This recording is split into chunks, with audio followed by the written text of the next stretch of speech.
Good afternoon, everybody, because we are very happy to have this web seminar with famous company in Southeast Asia engaged in e-commerce to have a chance to share about the experience with us.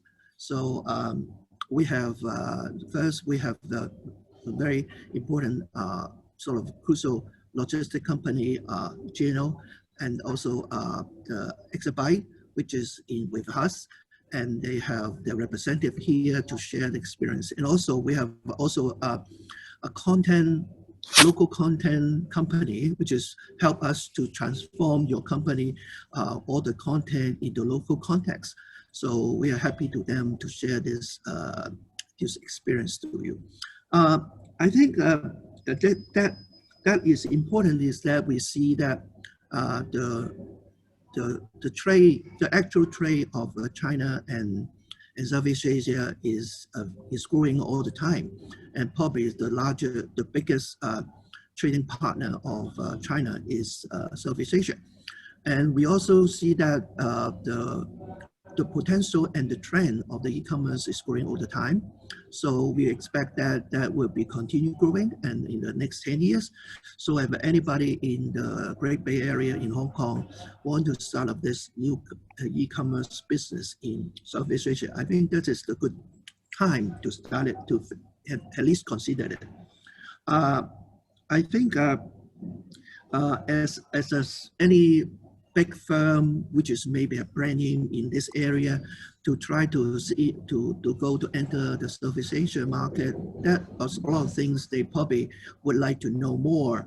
And also as just a startup e-commerce company, if they prefer to establish the e-shop in Southeast Asia, I think how it should start, I think Exabytes is the best to give us some advice. So I pass on to Vickson, which is the marketing director of Exabytes. So, hi, Vickson, your turn.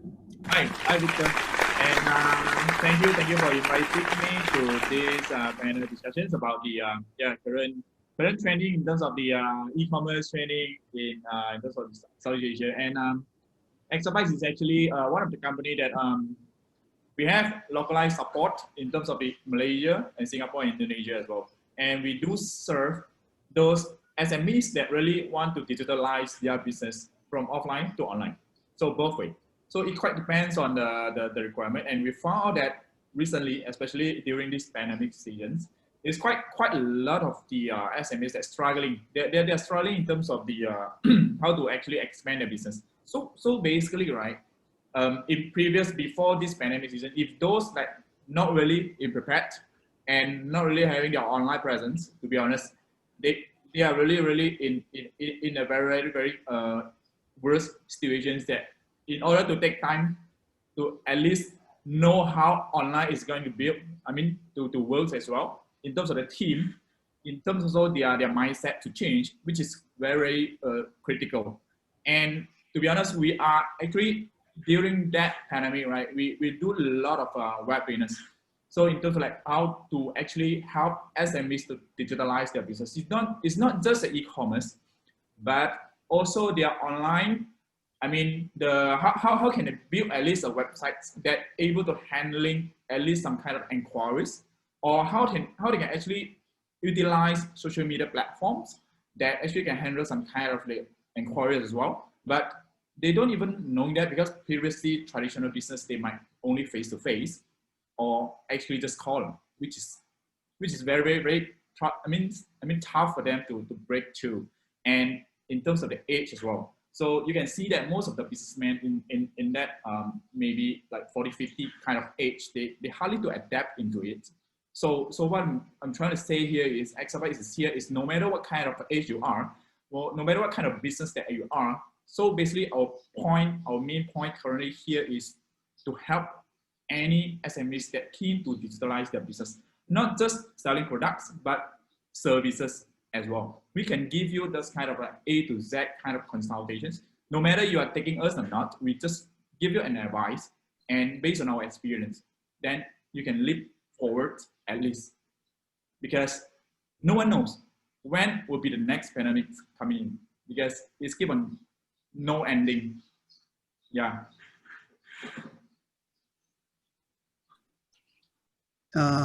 That actually fit into current situation about the pandemic, the COVID-19 problem, whereas we all face it. Thank you, Vickson. I guess, would someone say that if e-commerce is a cross-border business, and even though many people maybe say, okay, I travel around in Southeast Asia, I know the way, but actually the goods cross-border is tricky. I think, is it necessary to have a local shop, and sorry, but what is the advantage? I guess why we need to have local shop. I think AISA, ASA, a local content provider, is in a perfect position to explain to us that to our participant that the importance of the role in e-commerce in the business in Asia, right? Ian, I pass on to you. Yeah, thank you, Victor. Let me just give a quick intro what we do. AISA help e-business owners to take care of their localization needs, which is their translation, which will include localizing their products, the business information, the website, and brand. Typically, we focus on the SME clients who are thinking to expand their e-commerce businesses to Southeast Asia market. We, with over 15 years of experience in translation industry, we actually develop an AI translation technology and automation solution to actually complement the translation services so that we are able to make the go-to-market strategy to help the SME to really go to the new market, which much cheaper and a faster way. Okay, so currently, AISA, we have an affiliate office in Hong Kong, Malaysia, and Singapore as our headquarters. I think we mentioned that, you know, it's a very interesting to know that Southeast Asia region actually, it consists of 10 countries and 12 major languages. Now, it's really truly a cultural and linguistically diverse region. You can actually look at the Southeast Asia as a one single market, just like China, US, and European Union. But interestingly, what differentiates Southeast Asia e-commerce market from the rest is that one single language communications might be able to conquer the e-commerce market. For instance, China and US, which are dominantly using Chinese and English as a content to communicate their business as a medium. But in Southeast Asia, one single language communication may not be sufficient to really penetrate, especially the domestic market. So this is where we are coming in. That we know the Southeast Asia culturally, the context, and we help SME, as they're expanding the market to Southeast Asia, they will have to think about changing their strategy from one single language. Maybe they should look into localizing their content, their product in the respective language as well. Yeah, thank you very much. Thank you very much. Yeah. I think someone asked me if there are 10 countries, actually, as you say, that 10 countries, more than 10 countries. Is it 10 countries in ASEAN? That's her company need to establish many local shops. Now you talk about that different language and how it may be too costly, and how can, if they trade, they have business with many countries in ASEAN, and how can the logistics deliver goods handle in ASEAN? Will someone help them to handle all the logistics as a startup company shop? That may be, they may not have sufficient volume to deal with on that. The admission cost probably is very costly. So I guess they need a platform. I know that JANIO is a best position to explain to you. You are doing this kind of business here in ASEAN. So I pass on to you, Ali. Thank you, Victor, and thank you for this opportunity. Just a brief introduction. JANIO is a cross-border logistics provider powered by technology. We focus on shipping into ASEAN, intra-ASEAN, and from ASEAN.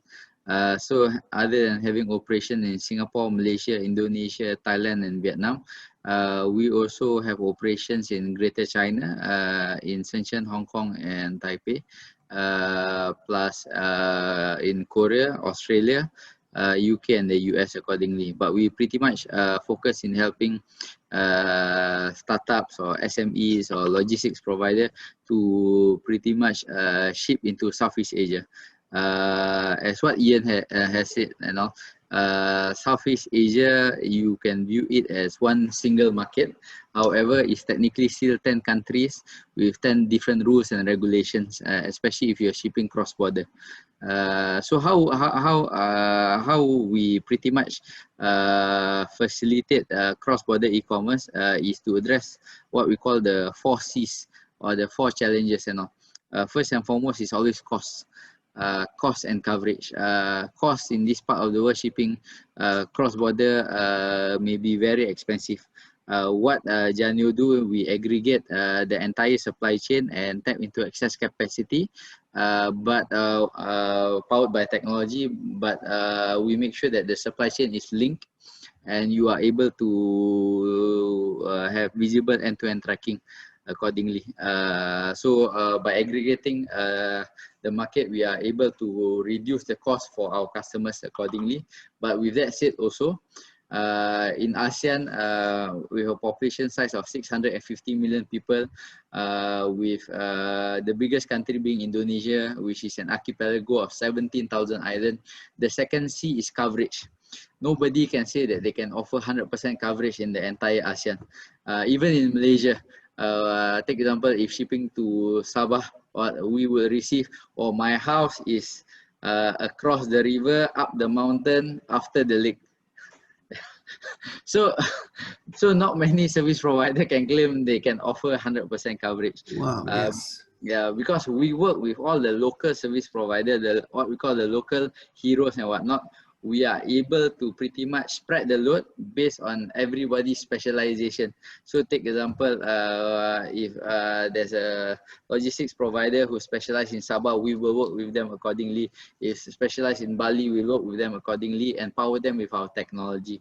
So that's the second C, how we address cost and we address coverage. The third C is what we call customs. Customs in this part of the world is what we call very dynamic and unorganized, if you understand what I mean. There's always surprises here and there. So in spite of being a 2-year-old and 6-month-old company, we own our own custom brokerage license in all the country that we operate. So because we own our own custom brokerage license, we take out the element of surprise. We give our customers fixed duties and tax for them to pretty much front load everything and sell DDP, so to improve the customer experience. So that's how we overcome the challenges with custom, purely because we control it within our supply chain. And last but not least, cash on delivery. As you know, 60% of all transactions in Southeast Asia is still cash on delivery, purely because there's still a lot of unbanked. Doing international cash on delivery sometimes is tough, purely because money that goes to certain countries such as Indonesia, such as Philippines and whatnot, it's very hard to take it out. Because we are a company headquartered in Singapore, we use Singapore as an escrow center. The moment that we receive the money, we are able to pay our customers back accordingly. So pretty much that's how we address what we call the 4 C's or the 4 challenges in Southeast Asia, which is cost, coverage, customs, and cash on delivery. Thank you, Ali. Thank you very much about this very clear and detailed explanation. I wish to ask if a Hong Kong brand name company, which is have a brand, is not SME, want to build e-business there, and how they want to get it from their e-commerce service company. Is it any successful story case that you can share with us, with our participant? Let me take this, but what I'm trying to say is we we have our customers worldwide, but specifically in Hong Kong, then I have no idea on it because I need to go and find it out indeed. So basically we do cross-border, right? We do offer Alibaba services, which is good. And they use this platform that we have to list it, and they use this as a medium platform that to accept customers that order from overseas. Then from here, they can use to like ship it out in terms of like using JANIO or different kind of the logistics company to ship out. So basically, what I say here is cross-border is another level of e-commerce, which is in current situation is we definitely to counter both of the local and also cross-border, which means that in Malaysia and Singapore, there's quite a lot of numbers of the SMEs. They don't even know how to start with in local. So what Exabytes is moving forward is we have to do that part, and also in the same time, those already matured, then we use another platform, B2B platform, to help them to actually use a cross-border, to ship cross-border. Not means to say that they are not having their own platform, but you can build your own website as well. So if you're actually good enough and having a manpower enough, then you can build your own brand, especially, and also your own websites that to target overseas customers that place order on your websites. Then you can handle that by your own as well. So it quite depends on your strategies. Yeah. I guess just to add on, Hong Kong or Greater China as a whole, Hong Kong extension is one of our biggest origin in regards to JANIO. You know, what we realized with some of the merchants of the brand.com, when entering to Southeast Asia, there's 3 strategies that they are deploying. First and foremost, purely because Southeast Asia is almost similar to the Chinese market, which is technically powered by marketplaces and all. Several marketplaces in Southeast Asia are already taking cross-border sellers accordingly. So in particular, the likes of Shopee, the likes of Lazada, the likes of Blibli from Indonesia, Bukalapak from Indonesia, and whatnot. So this is the easiest way for them to enter Southeast Asia, it seems, from our point of view. Secondly, is via the, I would say, the brand.com. But with that said also, that's where the likes of Ian and Vickson can play a major part, purely because it requires localization, content localization and whatnot. That's very important. But the third one, and one that we see rising very fast, is actually social commerce, or what I call unorganized commerce.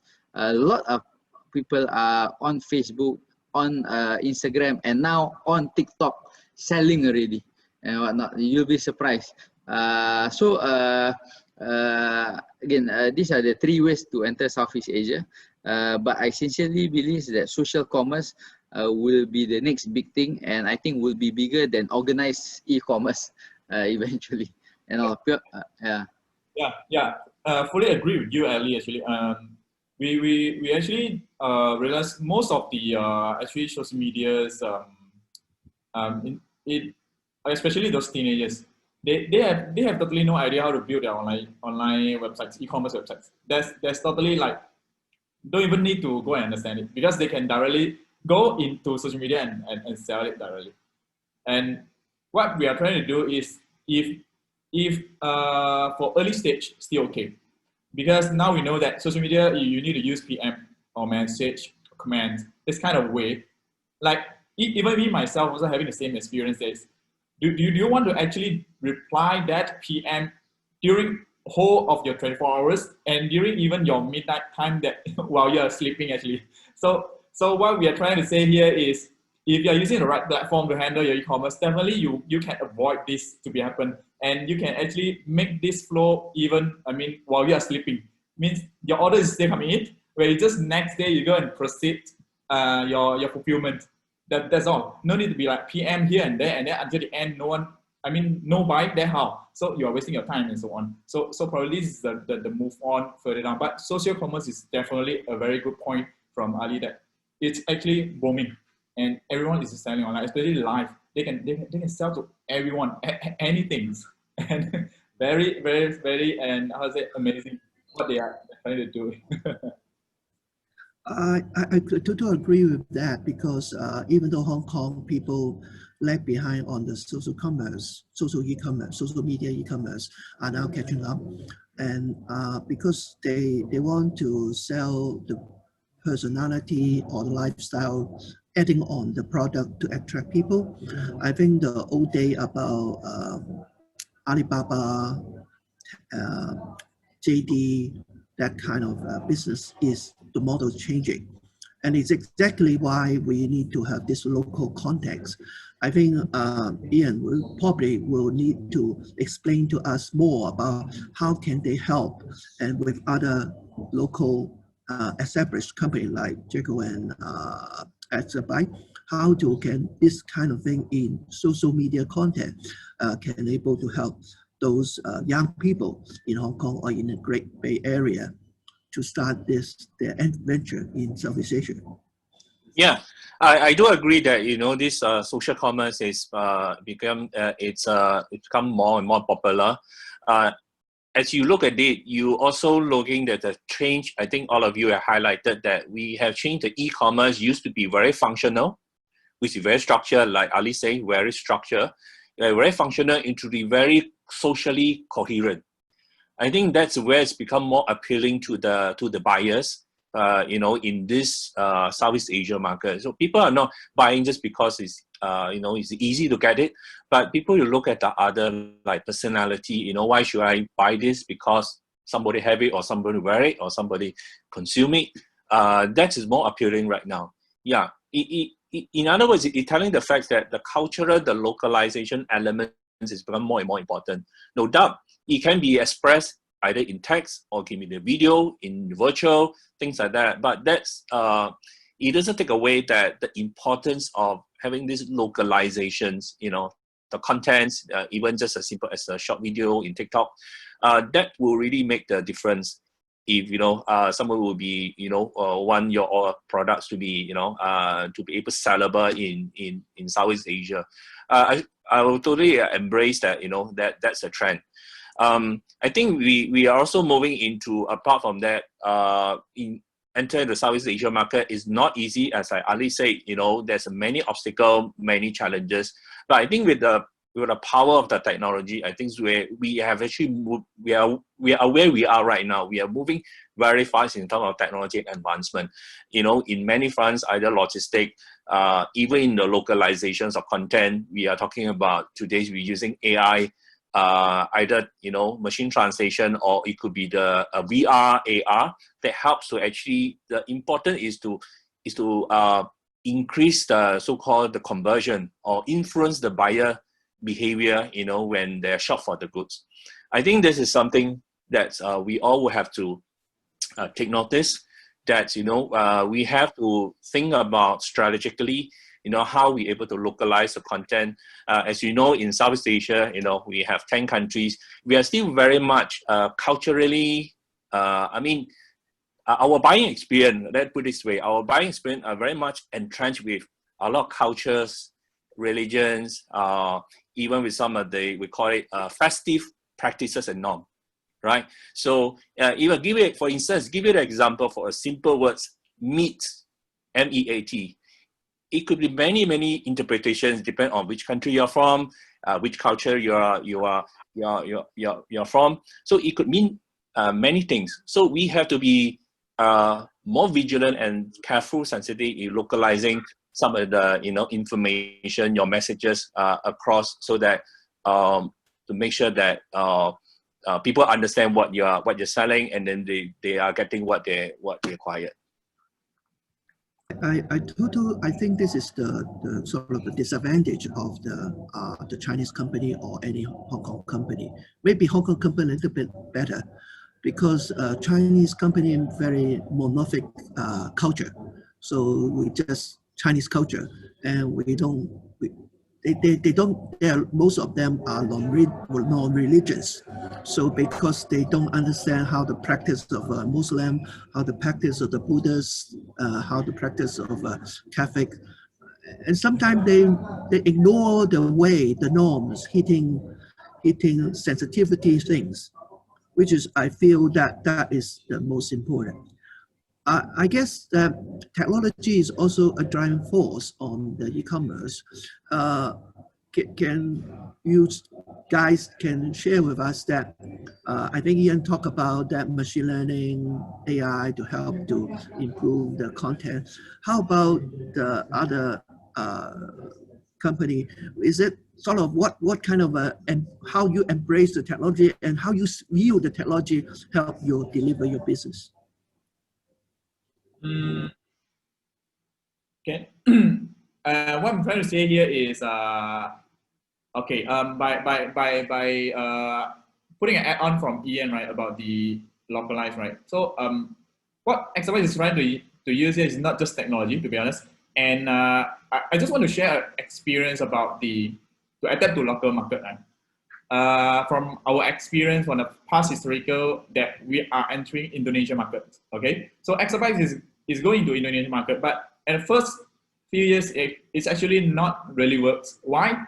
Because what Ian just now mentioned is very good point, that localized, which is the language. We use the bahasa in Malaysia to Indonesia, which is, to be honest, is super not fit into their, I mean, their view.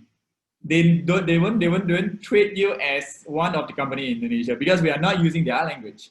So to say that it's not probably now Ian having a good technology that we can actually use to translate, that will be much more better, because from our way, a few years back, we used to hire a local.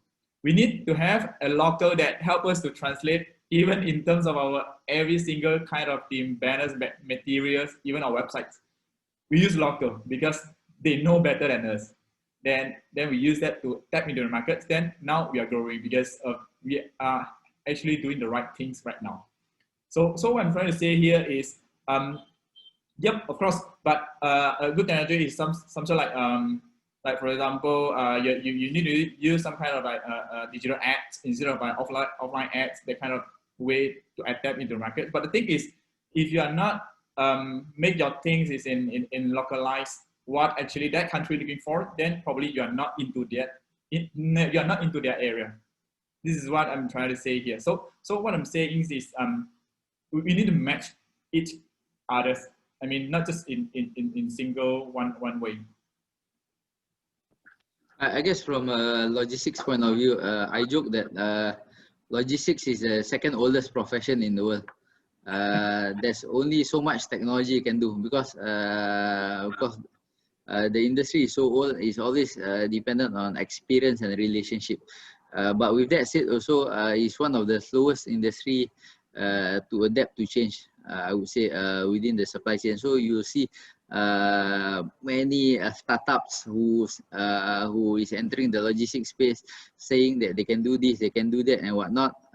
But technically, it's just to me sometimes I would say technology rebranded. But with that said, also it is technology has enabled us to, I would say, power small medium logistics company to enter our ecosystem and then compete with the logistics startup accordingly, purely because we bring everybody to par using our technology. So I always say that the market will always be big enough for everyone and anyone. So rather than compete, we see ourselves as collaborators. Because everybody have their our competitive advantage. So I would say we use technology to, I would say, to create an ecosystem to level up everybody so that we can collaborate with one another. Yeah. Exactly. Last question, last topics. Now we will expect that the COVID-19 will stay with us at least 6 months. I think everybody will be. This is very optimistic already. How will you see it affect the business? If we, as I would like to convince or our petition way, okay, I want to start now. Is it the right time or should I wait? I think that is a $1 million question. So I think I posted to you to see whether you can give any insight to our participant. I think let me start just from a logistics point of view. This is going to sound very silly and all, but COVID has been a blessing in disguise. Why I say this? Purely because a lot of people, if they look into Southeast Asia, they will always refer to the very famous Google Temasek report that say that Southeast Asia by 2025 going to be a $300 billion market. I think COVID has accelerated this, purely because with all the lockdown, circuit breaker or MCO or whatever the government want to call it or whatnot, it has forced many traditional retailer who was resistant to digital or always put digital as second to rethink everything. Personally, I mean, from a logistics point of view, especially cross-border, we've seen tremendous growth accordingly, purely because people are not taking digital seriously. And if you see many governments right now, such as Indonesia, even Singapore, even Malaysia, Thailand, I would say pushing all their SMEs to go digital. And this is something that was unheard of prior to COVID. So I do think that this is one of the positives that somehow COVID-19 has brought into the industry, into Southeast Asia accordingly. While I think people will be jumping on the digital bandwagon and whatnot, I think there's a lot of education that is still required, a lot of training which is still required, because the concern is some people go digital and just, okay, I create a website ready, I list my product, money will come. That's the mentality of many SMEs that we see still. So that's a concern. So they need to understand it's similar to an offline store. They need to continue the marketing. They need to continue the promotions. They need to manage customers and whatnot. So it's not just putting on a website and not do anything.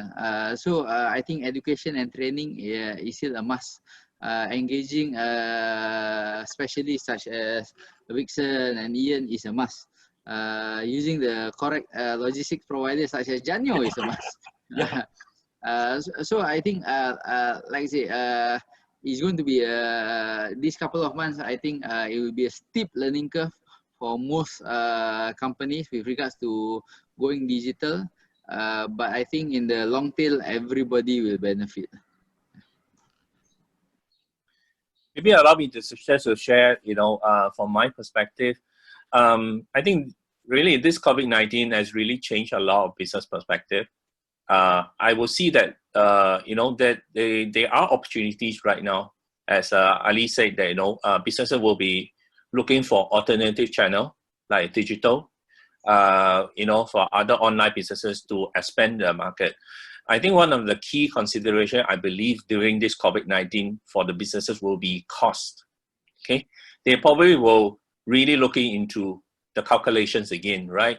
Now, you can see that, you know, in the old days, probably talking about expanding the market, it's a very expensive exercise. If we think about setting up a store, pop-up store, and somewhere a presence, a company in each country.